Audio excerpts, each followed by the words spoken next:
이재용 부회장의 법정 진술입니다. 어제는 이제 5시간이 넘는 마라톤 신문이 있었던 이재용 부회장이 오늘 두 번째 법정 진술이 있었습니다. 저거는 이제 과거 영상인데요. 먼저 이현정 의원님. 네. 방금 전에 얘기했던 제 두 번째 키워드 내용. 박근혜 전 대통령 독대 때 누가 써준 메모지를 읽었다.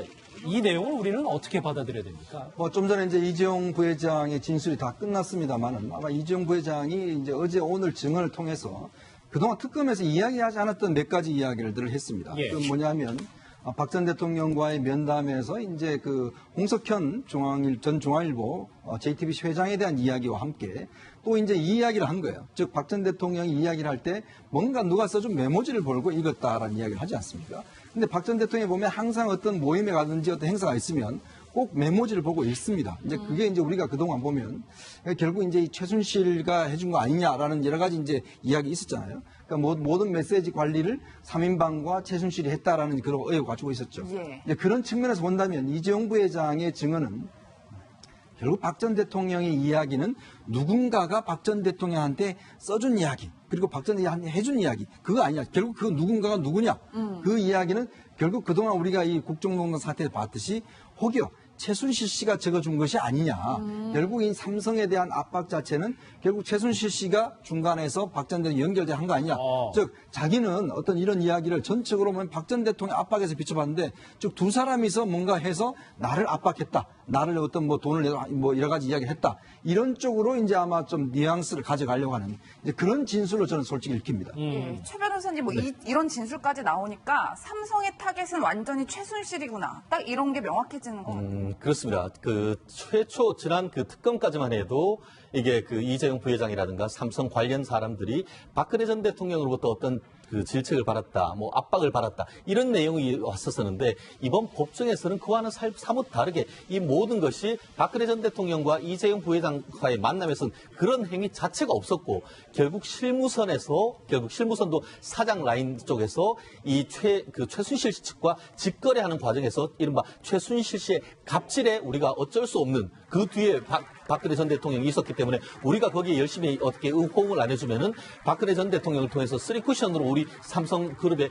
피해를 입힐지 모르는 그런 어떤 구도를 지금 완전히 얘기를 했지 않습니까? 결국 그렇다는 점에서 이와 같은 것을 지금으로 봤을 때는 특검이 증거가 차고 넘친다라고 했는데 나름대로 어떤 그 이재용 부회장 측이 만들어 놓은 나름대로 이 새로운 어떤 어떤 구도를 어떤 식으로 오늘 내일 어떤 법정 논란을 통해서 깰 수 있을지 그것을 좀 더 지켜봐야 되지 않을까 싶습니다. 예. 지켜보긴 할 텐데 진짜 우리 상상대로 김수영 변호사님 저거 진짜 최순실 씨가 써준 메모 박 전 대통령이 이재용 부회장 앞에서 읽었다 이렇게 봐야 되는 거예요. 아니, 그러니까 그동안에 그러면 여러 번 그 얘기할 기회가 있었는데도 불구하고 왜 이런 얘기 안 했을까요? 전 그게 제일 궁금해요. 이렇게 중요한 얘기를 만약에 이전에 했었더라면 이재용 부회장이 여러 가지 혐의에서 좀 더 벗어날 수 있는 여지가 굉장히 많았는데 왜 하필이면 지금 이거를 공판 때 마지막에 이제 이 얘기를 하고 있는가? 이게 저는 의문입니다. 그러니까 결국 박근혜 전 대통령하고 이재용 부회장의 고리를 끊겠다고 하는 나름대로 전략이 숨어 있는 얘기다 이렇게 보는 거예요. 왜냐하면 그러니까 이재용 부회장이 박근혜 전 대통령하고 만났을 때 강요와 협박을 당했다. 그러니까 레이저를 맞았다고 얘기를 했잖아요, 스스로. 예. 근데 레이저라고 하는 감정, 강요와 협박이라고 하는 감정은 오직 이재용 부회장만 느낄 수 있는 거예요. 왜냐하면 둘이서 독대했기 때문에. 그럼 이재용 부회장이 그걸 어떤 방식으로든 뭐 미래전략실 직원들한테, 그럼 사장이나 부회장, 최지성 부회장이나 이런 사람들한테 다 전달했을 거 아니겠어요? 그렇게 하면서 일종의 뇌물의 고리가 형성이 되기 시작하는 거란 말이에요. 예. 근데 지금 이재용 부회장이 지금 법정에서 얘기하는 걸 들어보면 박근혜 전 대통령은 누가 써준 메모지를 읽었고 그 메모지에 있는 내용을 읽는 박 전 대통령의 얘기는 뭐 승마지원에서 포괄적으로 얘기를 했고 자기는 무슨 뜻인지 잘 몰랐다. 근데 이 얘기를 최지성 부회장이나 밑에 사람한테 얘기하니까 그들이 알아서 모든 걸 정결 처리하면서 이 메시지가 최순실 씨가 뒤에 비선실세니까 정유라한테 승마 지원을 하라는 얘기라고 비선실 직원들이 알아서 판단하고 거기서 다 결정하고 지원해 준 것이다. 이게 뭐겠습니까? 이재용 부회장하고 박근혜 전 대통령 관계를 고리를 끊으면서 이재용 부회장을 혐의에서 비껴나가기 위한 아주 전략적인 포석들이 거기에 담겨 있다고 볼 수 있는 거예요. 지금 그러니까 삼성이나 이재용 부회장의 어떤 여러 가지 진술들, 일관되게 나오는 진술은 알겠습니다. 이재용 부회장을 지금 이 고리에서 빼내는 작업을 하고 있는 거라고 볼 수 있습니다. 일단 뭐 주장이기 때문에 저희가 일단 그 이재용 부회장의 말을 한번 반영해서 한번 해보겠습니다. 드디어 입을 열었습니다. 아까 이 얘기를 좀 한창 저희가 간다부터 얘기를 했는데 저는 사실 눈에 띄었던 오늘 두 번째 법정 진술 이재용 부회장의 말 중에 이 얘기가 좀 흥미로웠어요. 예, 이종훈 박사님 사실 박 전 대통령이 이제 승마협회 지원이 좀 미흡하다라고 질책을 좀 했나 봐요. 그랬더니 이재용 부회장이 오늘 법정에서 여자분한테 들은 첫 싫은 소리다. 뭐 이런 얘기를 했네요. 엄마 말고는 나한테 함부로 그런 얘기한 사람이 없었다. 그 얘기죠. 예. 누가 감히 이재용 아니, 뭐 부회장 그렇게까게 너무 뭐 뭐라고 상상을 했냐면 아빠 외에는 펼치시고요. 여자한테서 싫은 소리를 들은 적이 없었다고 그 법정에서 진술을 했습니다. 엄마조차도 싫은 소리를 안 했는데 대통령한테 첫 그 이런 소리를 들었다고 하시더라고요. 엄마야한테 싫은 소리 안 듣고 자라는 사람은 없기 때문에 그걸 안다라고 보고, 그러니까 이제 그래서 굉장히 좀 당황스럽다는 얘기인데, 저는 사실은 처음 한 얘기가 더 중요하다라고 봐요. 박독대 때 누가 써준 메모지 읽었다. 저 얘기는 뭐냐면, 그러니까 결국 이게 뇌물이 아니고 그냥 우리가 편히 봐준 겁니다라는 얘기를 하는 겁니다. 그러니까 최순실이라고 하는 사람이 박근혜 전 대통령하고 잘 안다고 뭔가 청탁성 부탁을 했고, 그걸 가지고 박근혜 전 대통령이 나와서 이렇게 우리한테 읽는 식으로 이야기를 했는데, 우리는 그거 대통령이 그렇게 관심을 가지니 그냥 우리가 좀 도와주는 차원에서 그냥 편히 봐준 거다라고 지금 구도를 이렇게 만들어가는 그런 맥락에서 나온 얘기인 것 같아요. 그래서 저기 딱히 박근혜 전 대통령을 위해서라기보다는 이재용 부회장 살리기의 전체 맥락에서 이제 나온 얘기라고 이제 봐야 되는 거고, 사실은 어제 집중적으로 이제 어제부터 그제까지 포함해서 집중적으로 그 삼성의 미래전략실의 사람들이 이제 이야기하고자 했던 바는 예. 이재용 부회장은 아무것도 모르고 이 미래전략실의 실장 이하 자기네들이 다 알아서 했다.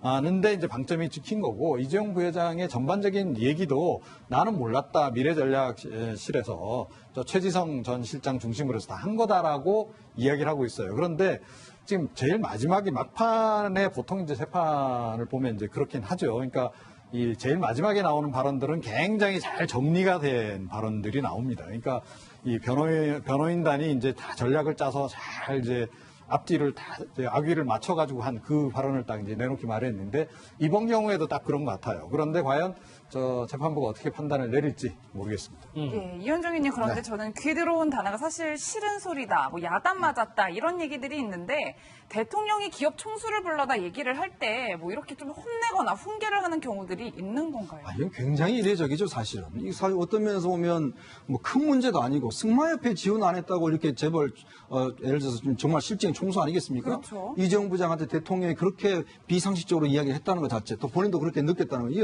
오죽했으면 정말 여자분한테 싫은 소리를 처음 들었다 이야기했겠어요. 예. 그러니까 그만큼 본인도 충격적이었던 것이죠. 그러니까 그건 뭐냐면 정말 박 전 대통령이 어떤 면 상식적으로 좀 판단하기 그 이상의 어떤 요구를 했었다. 즉 그것이 어떤 면에서 보면 재벌 총수가 만약에 그런 압박을 들으면 엄청난 압박을 느끼지 않겠습니까? 그렇죠. 그러니까 그렇기 때문에 이 상황 자체가 보면 전체적으로 청와대와 박 전 대통령의 압박을 통해 삼성이라는 회사가 어쩔 수 없이 지원을 해줬던 이제 그런 것을 이제 항변하고 있는 겁니다. 그러니까 지금 이재용 부회장이 그런 이야기 하는 것도 뭐냐면 정말 어떤 상식적으로 도저히 생각할 수 없었던 이런 압박이 있었기 때문에 삼성으로 봐서는 만약에 이걸 들어주지 않으면 이거는 그룹에 상당한 영향을 미칠 수밖에 없다. 이렇게 판단을 하고 지원을 해줬다. 왜냐하면 뇌물죄는요, 부정청탁이 있어야 됩니다. 즉 내가 뭔가 요구를 하면 그쪽에서 자 그러면 그 대가로서 그걸 해주시오. 이렇게 있어야 되는데, 이거는 부정청탁할 수 있는 그런 분위기가 아니라 대통령이 일방적으로 레이저를 쏘면서 막 그 소리를 내뱉으면서 승마협회 왜 지원을 안 하느냐, 그리고 지금 왜 JTBC는 뭐 이적단체라고 할 정도로 그렇게 이야기할 정도로 막 압박을 했다는 것이죠. 그렇죠. 그러니까 이재용 부회장 입장에 봤을 때는 정말 그 압박을 느껴서 어쩔 수 없이 삼성에서 승마협회와 그다음에 정유라에 지원을 할 수밖에 없었다. 그거를 정황적으로 이야기하고 있는 것입니다.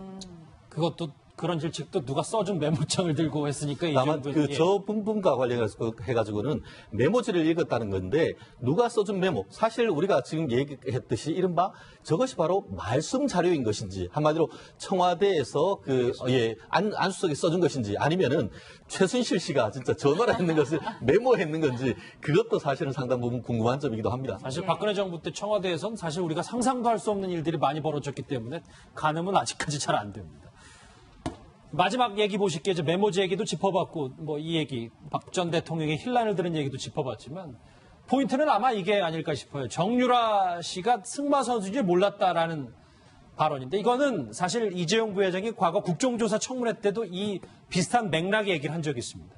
그 목소리 한번 들어보시죠. 정유라는 어떤 사람이라고 알고 있었어요? 몰랐습니다. 어떤 선수인지 모르고 이렇게 지원되도록 그냥 두었어요? 저는 몰랐습니다. 생각을 해보십시오. 증인이 모르는 채 이런 기업 돈이 정유라한테 지원이 됐다? 그거 믿겠습니까? 본인 스스로 믿어집니까? 그 문제가? 저희가 여러 분야에 지원을 하고 있고요. 그래서 그 일일이 그런 건건이나 건건이가 아니라 전체 스포츠나 이런 부분에 대해서는 많이 보고를 안 하고 있습니다. 예, 뭐 지원하는 금액이 사실 만만치 않은데 뭐 하는 선수인지도 모르고 지원을 한다? 뭐 잘 이해는 안 가요. 그렇습니다. 사실 지금 얘기하는 것이 박근혜 전 대통령과 이 세 차례에 걸쳐서 독대했지 않습니까? 2014년 또 2015년 7월 25일 또 2016년 2월 달이었는데 지금 그림에 있는 것은 2015년 7월 25일 날 있었던 한마디로 승마와 관련해서 압박하면서 지원해라는 그때 모임에 있었다라는 내용인데 결국 지금 이재용 부회장 같은 경우에는 뭔지도 모르고 가가지고 닭달만 당했다 이런 얘기가 있지 않습니까? 근데 네. 그 얘기는 뭐냐 하면은 닭달을 당했기 때문에 거기에서 내가 부탁할 만한 그런 여지가 없었다. 그렇죠. 한마디로 부정청탁을 하고 거기에 대해서 그렇다면 내가 돈을 줄 수 있는 주겠다라고 했을 그럴 분위기가 아니었다라는 것에 포커스가 두고 있는 것이거든요. 그렇기 때문에 문자 그대로 했을 때 정유라를 몰랐을 뿐만 아니고 그와 같은 레이저를 쏘는 상황 속에서 내가 청탁을 할 수 있는 그런 상황이 아니었다라는 것을 항변을 했었는 것 같은데 과연 그런 것인지 그리고 더불어서 그 이후에 2016년 2월 25일 날 같은 경우에는 특검은 뭐라고 처음에 질문했느냐 하면은 박근혜 전 대통령이 처음 만나니까 정유라 지원해줘서 고맙다라고 얘기했는 것이 아니냐 했다면 그런 적 없고 오히려 JTBC와 중앙일보와 관련해가지고 얼굴이 붉어서 쏘아붙였기 때문에 그때에도 그 승마 지원에 관련해가지고 어떤 고맙다 뭐 했는 그런 분위기가 아니었다는 어떤 나름대로의 이재용 부회장으로서는 자기 할 말 다 했는 그런 상황이 되어버린 것입니다. 이재용 부회장은 뭐 이제 그 두 회사 합병 문제에 관련해서 대통령이 부탁한 적도 없고 그럴 만한 상황도 아니었다 이런 얘기를 했었어요. 지난 국정조사 청문회 때 목소리 한번 하나 더 들어보시죠. 제일모직하고 삼성물산 합병 과정에서 여러 가지 논란이 있었고 또 지금도 논란이 되고 있는 거 아시죠? 예. 그 합병 추진 과정에서 가장 큰 어려웠던 점, 애로사항이 뭐였습니까? 어떤 면이 문제였습니까? 생각이 안 나신다는 거예요? 적답을 못 하십니까? 제 지분이 많고 적구가 지금 질문을 드렸지 않습니까? 예. 합병을 추진하는 과정에서 가장 어려운 점이 뭐였냐? 기관 투자가 몇 분 뵌 거를 빼놓고는 저는 그렇게 크게 한 일이 없습니다. 제 시간의 95% 이상을 전자에 쓰고 있습니다. 그러니까 저에게는 뭐 최지성 전 부회장과 관련돼서 이재용 부회장까지는 뭐 굳이 이제 보고까지 안 돼도 됐다 뭐 이런 취재 얘기를 어제부터 오늘까지 하고 있습니다. 그렇습니다. 결국 그 경영권 승계 같은 경우에도 사실상 마치 선대에서도 이제 이병철 회장이 돌아가셨을 때도 그 이재용 부회장의 아버지인 그 이건희 회장이 사실상 회의를 거쳐서 그냥 추대됐기 때문에 이미 구도적으로 봤을 때도 후계자인 것은 이미 확정된 상태에서 굳이 위험을 부담해가면서 이와 같은 일을 할 필요가 없었다. 결국 뭐겠습니까? 특검 같은 경우에는 승계를 위해서 반드시 필요하던 차에 그와 같은 독대를 형식으로 해서 정부에 부탁했다는 건데 그럴 필요성이 없었다라는 것에서 본원적으로 끌어버린 것 같은데요. 사실 어제 재판은 어떤 의미가 있냐 하면요. 아시다시피 그 삼성 부회장이라든가 이런 분들이 증언을 다 거부했지 않습니까? 지난번에. 근데 증언을 거부했는 게 어떤 의미가 있냐면은 검찰에서 진술했는 것이 당신이 제대로 얘기한 것이 맞소 했을 때 그것조차도 증언을 거부했습니다. 결국 그걸 통해서 검찰 증거는 아무런 증거로 쓸 수 없게 됐을 가능성이 높아졌거든요. 그렇게 되면은 법원으로서는 어떻게 되냐면은 어제 있었던 법정 증거만 가지고 판단을 하게 되는 그런 문제가 지금 그 특검으로서는 있기 때문에 사실 어제 같은 경우에 이와 같은 하나하나 실체적 내용뿐만 아니고 증거법적으로 특검이 상당 부분 어려운 상황에 처한 그런 거기 때문에 오늘 내일 어떤 식으로 그 재판부를 특검에서 설득할지 어려움에 처했다. 현실적으로 그렇게 될 가능성이 크죠. 얘기 보실게요. 이제 메모지 얘기도 짚어봤고 뭐 이 얘기 박 전 대통령의 힐난을 들은 얘기도 짚어봤지만 포인트는 아마 이게 아닐까 싶어요. 정유라 씨가 승마 선수인 줄 몰랐다라는 발언인데 이거는 사실 이재용 부회장이 과거 국정조사 청문회 때도 이 비슷한 맥락의 얘기를 한 적이 있습니다. 그 목소리 한번 들어보시죠. 정유라는 어떤 사람이라고 알고 있었어요? 몰랐습니다. 어떤 선수인지 모르고 이렇게 지원되도록 그냥 두었어요? 저는 몰랐습니다. 생각을 해보십시오. 증인이 모르는 채 이런 기업 돈이 정유라한테 지원이 됐다? 그거 믿겠습니까? 본인 스스로 믿어집니까? 그 문제가? 저희가 여러 분야에 지원을 하고 있고요. 그래서 그 일일이 그런 건건이나 뭐 건건이가 아니라 전체 스포츠나 이런 부분에 대해서는 많이 보고를 안 하고 있습니다. 예, 뭐 지원하는 금액이 사실 만만치 않은데 뭐 하는 선수인지도 모르고 지원을 한다? 뭐 잘 이해는 안 가요. 그렇습니다. 그 사실 지금 그 얘기하는 것이 박근혜 전 대통령과 이 세 차례에 걸쳐서 독대했지 않습니까? 2014년 또 2015년 7월 25일 또 2016년 2월 달이었는데 지금 그림에 있는 것은 2015년 7월 25일 날 있었던 한마디로 승마와 관련해서 압박하면서 지원해라는 그때 모임이 있었다라는 내용인데 결국 그 지금 이재용 부회장 같은 경우에는 뭔지도 모르고 가가지고 닭달만 당했다 이런 얘기가 있지 않습니까? 근데 네. 그 얘기는 뭐냐 하면은 닭달을 당했기 때문에 거기에서 내가 부탁할 만한 그런 여지가 없었다. 그렇죠. 한마디로 부정청탁을 하고 거기에 대해서 그렇다면 내가 돈을 줄 수 있는 주겠다라고 했을 그럴 분위기가 아니었다라는 것에 포커스가 두고 있는 것이거든요. 그렇기 때문에 문자 그대로 했을 때 정유라를 몰랐을 뿐만 아니고 그와 같은 레이저를 쏘는 상황 속에서 내가 청탁을 할 수 있는 그런 상황이 아니었다라는 것을 항변을 했었는 것 같은데 과연 그런 것인지 그리고 더불어서 그 이후에 2016년 2월 25일 날 같은 경우에는 특검은 뭐라고 처음에 질문했느냐 하면은 박근혜 전 대통령이 처음 만나니까 정유라 지원해줘서 고맙다라고 얘기했는 것이 아니냐 했다면 그런 적 없고 오히려 JTBC와 중앙일보와 관련해가지고 얼굴이 붉어서 쏘아붙였기 때문에 그때에도 그 승마 지원에 관련해가지고 어떤 고맙다 뭐 했는 그런 분위기가 아니었다는 어떤 나름대로의 이재용 부회장으로서는 자기 할 말 다 했는 그런 상황이 되어버린 것입니다. 이재용 부회장의 법정 진술입니다. 어제는 이제 5시간이 넘는 마라톤 신문이 있었던 이재용 부회장이 오늘 두 번째 법정 진술이 있었습니다. 저거는 이제 과거 영상인데요. 먼저 이현정 의원님. 지금 방금 전에 얘기했던 제 두 번째 키워드 내용. 박근혜 전 대통령 독대 때 누가 써준 메모지를 읽었다. 이 내용을 우리는 어떻게 받아들여야 됩니까? 뭐 좀 전에 이제 이재용 부회장의 진술이 다 끝났습니다만은 아마 이재용 부회장이 이제 어제 오늘 증언을 통해서 그동안 특검에서 이야기하지 않았던 몇 가지 이야기를 했습니다. 예. 그 뭐냐면 박 전 대통령과의 면담에서 이제 그 홍석현 전 중앙일보 JTBC 회장에 대한 이야기와 함께 또 이제 이 이야기를 한 거예요. 즉 박 전 대통령이 이야기를 할 때 뭔가 누가 써준 메모지를 보고 읽었다라는 이야기를 하지 않습니까?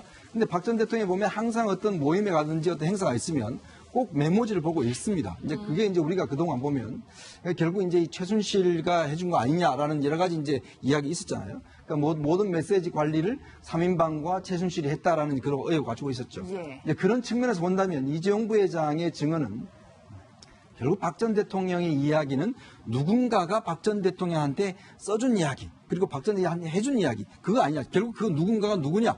그 이야기는 결국 그동안 우리가 이 국정농단 사태를 봤듯이 혹여 최순실 씨가 적어준 것이 아니냐. 결국 이 삼성에 대한 압박 자체는 결국 최순실 씨가 중간에서 박 전 대통령 연결된 거 아니냐.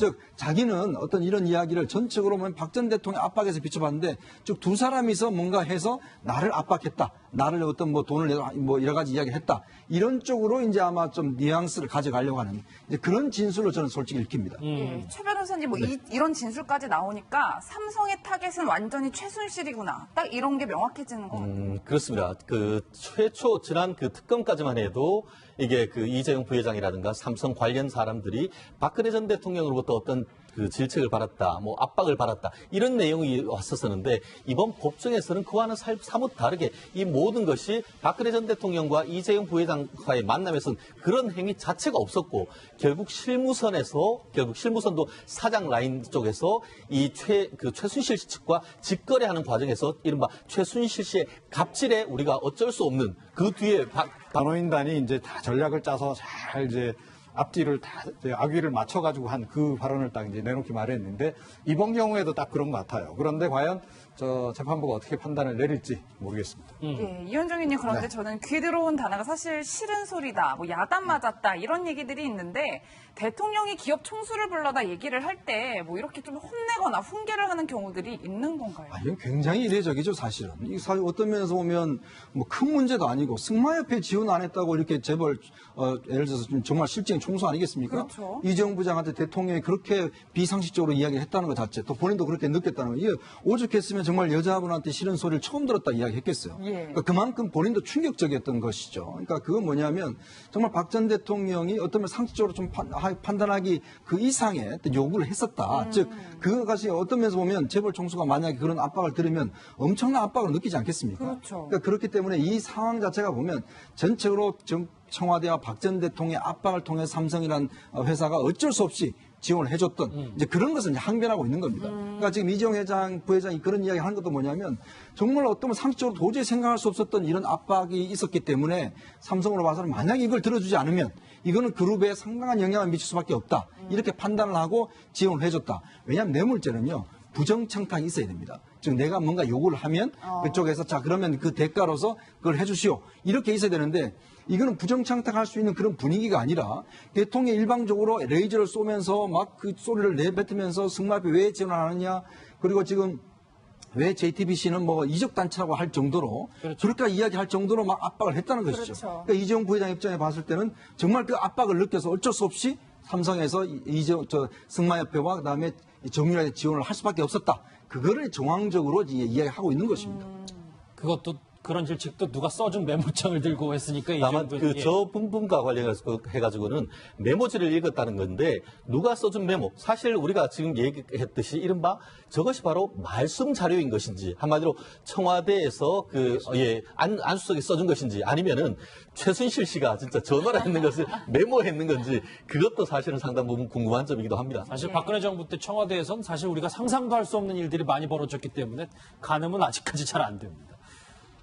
마지막 지금 이 고리에서 빼내는 작업을 하고 있는 거라고 볼 수 있습니다. 일단 뭐 주장이기 때문에 저희가 일단 그 이재용 부회장의 말을 한번 반영해서 한번 해보겠습니다. 드디어 입을 열었습니다. 아까 이 얘기를 좀 한창 저희가 간다부터 얘기를 했는데 저는 사실 눈에 띄었던 오늘 두 번째 법정 진술 이재용 부회장의 말 중에 이 얘기가 좀 흥미로웠어요. 예, 이종훈 박사님 사실 박 전 대통령이 이제 승마협회 지원이 좀 미흡하다라고 질책을 좀 했나 봐요. 그랬더니 이재용 부회장이 오늘 법정에서 여자분한테 들은 첫 싫은 소리다. 뭐 이런 얘기를 했네요. 엄마 말고는 나한테 함부로 그런 얘기한 사람이 없었다. 그 얘기죠. 예. 누가 감히 이재용 부회장 그렇게까지 너무 뭐 뭐라고 상상을 했냐면 아빠 외에는 여자한테서 싫은 소리를 들은 적이 없었다고 그 법정에서 진술을 했습니다. 엄마조차도 싫은 소리를 안 했는데 대통령한테 첫 이런 소리를 들었다고 하시더라고요. 엄마야한테 싫은 소리 안 듣고 자라는 사람은 없기 때문에 그걸 안다라고 보고, 그러니까 이제 그래서 굉장히 좀 당황스럽다는 얘기인데, 저는 사실은 처음 한 얘기가 더 중요하다라고 봐요. 박독대 때 누가 써준 메모지 읽었다. 저 얘기는 뭐냐면, 그러니까 결국 이게 뇌물이 아니고 그냥 우리가 편히 봐준 겁니다라는 얘기를 하는 겁니다. 그러니까 최순실이라고 하는 사람이 박근혜 전 대통령하고 잘 안다고 뭔가 청탁성 부탁을 했고 그걸 가지고 박근혜 전 대통령이 나와서 이렇게 우리한테 읽는 식으로 이야기를 했는데 우리는 그거 대통령이 그렇게 관심을 가지니 그냥 우리가 좀 도와주는 차원에서 그냥 편히 봐준 거다라고 지금 구도를 이렇게 만들어가는 그런 맥락에서 나온 얘기인 것 같아요. 그래서 저기 딱히 박근혜 전 대통령을 위해서라기보다는 이재용 부회장 살리기의 전체 맥락에서 이제 나온 얘기라고 이제 봐야 되는 거고, 사실은 어제 집중적으로 이제 어제부터 그제까지 포함해서 집중적으로 삼성의 미래전략실의 사람들이 이제 이야기하고자 했던 바는 이재용 부회장은 아무것도 모르고 이 미래전략실의 실장 이하 자기네들이 다 알아서 했다. 는데 이제 방점이 찍힌 거고 이재용 부회장의 전반적인 얘기도 나는 몰랐다 미래전략실에서 저 최지성 전 실장 중심으로 해서 다 한 거다라고 이야기를 하고 있어요. 그런데 지금 제일 마지막에 막판에 보통 이제 재판을 보면 이제 그렇긴 하죠. 그러니까 이 제일 마지막에 나오는 발언들은 굉장히 잘 정리가 된 발언들이 나옵니다. 그러니까 이 박근혜 전 대통령이 있었기 때문에 우리가 거기에 열심히 어떻게 호응을 안 해주면은 박근혜 전 대통령을 통해서 3쿠션으로 우리 삼성그룹에 피해를 입힐지 모르는 그런 어떤 구도를 지금 완전히 얘기를 했지 않습니까? 결국 그렇다는 점에서 이와 같은 것을 지금으로 봤을 때는 특검이 증거가 차고 넘친다라고 했는데 나름대로 어떤 그 이재용 부회장 측이 만들어 놓은 나름대로 이 새로운 어떤 어떤 구도를 어떤 식으로 오늘 내일 어떤 법정 논란을 통해서 깰 수 있을지 그것을 좀 더 지켜봐야 되지 않을까 싶습니다. 지켜보긴 할 텐데 진짜 우리 상상대로 김수남 변호사님 저거 진짜 최순실 씨가 써준 메모 박 전 대통령이 이재용 부회장 앞에서 읽었다 이렇게 봐야 되는 거예요. 아니, 그러니까 그동안에 그러면 여러 번 그 얘기할 기회가 있었는데도 불구하고 왜 이런 얘기 안 했을까요? 전 그게 제일 궁금해요. 이렇게 중요한 얘기를 만약에 이전에 했었더라면 이재용 부회장이 여러 가지 혐의에서 좀 더 벗어날 수 있는 여지가 굉장히 많았는데 왜 하필이면 지금 이거를 공판 때 마지막에 이제 이 얘기를 하고 있는가? 이게 저는 의문입니다. 그러니까 결국 박근혜 전 대통령하고 이재용 부회장의 고리를 끊겠다고 하는 나름대로 전략이 숨어 있는 얘기다 이렇게 보는 거예요. 왜냐하면 그러니까 이재용 부회장이 박근혜 전 대통령하고 만났을 때 강요와 협박을 당했다. 그러니까 레이저를 맞았다고 얘기를 했잖아요, 스스로. 예. 근데 레이저라고 하는 감정, 강요와 협박이라고 하는 감정은 오직 이재용 부회장만 느낄 수 있는 거예요. 왜냐하면 둘이서 독대했기 때문에. 그럼 이재용 부회장이 그걸 어떤 방식으로든 뭐 미래전략실 직원들한테, 그럼 사장이나 부회장, 최지성 부회장이나 이런 사람들한테 다 전달했을 거 아니겠어요? 그렇게 하면서 일종의 뇌물의 고리가 형성이 되기 시작하는 거란 말이에요. 예. 근데 지금 이재용 부회장이 지금 법정에서 얘기하는 걸 들어보면 박근혜 전 대통령은 누가 써준 메모지를 읽었고 그 메모지에 있는 내용을 읽는 박 전 대통령의 얘기는 뭐 승마 지원에서 포괄적으로 얘기를 했고 자기는 무슨 뜻인지 잘 몰랐다. 근데 이 얘기를 최지성 부회장이나 밑에 사람한테 얘기하니까 그들이 알아서 모든 걸 정결 처리하면서 이 메시지가 최순실 씨가 뒤에 비선실세니까 정유라한테 승마 지원을 하라는 얘기라고 비선실 직원들이 알아서 판단하고 거기서 다 결정하고 지원해 준 것이다. 이게 뭐겠습니까? 이재용 부회장하고 박근혜 전 대통령 관계를 고리를 끊으면서 이재용 부회장을 혐의에서 비껴나가기 위한 아주 전략적인 포석들이 거기에 담겨 있다고 볼 수 있는 거예요. 지금 그러니까 삼성이나 이재용 부회장의 어떤 여러 가지 진술들, 일관되게 나오는 진술은 알겠습니다. 이재용 부회장을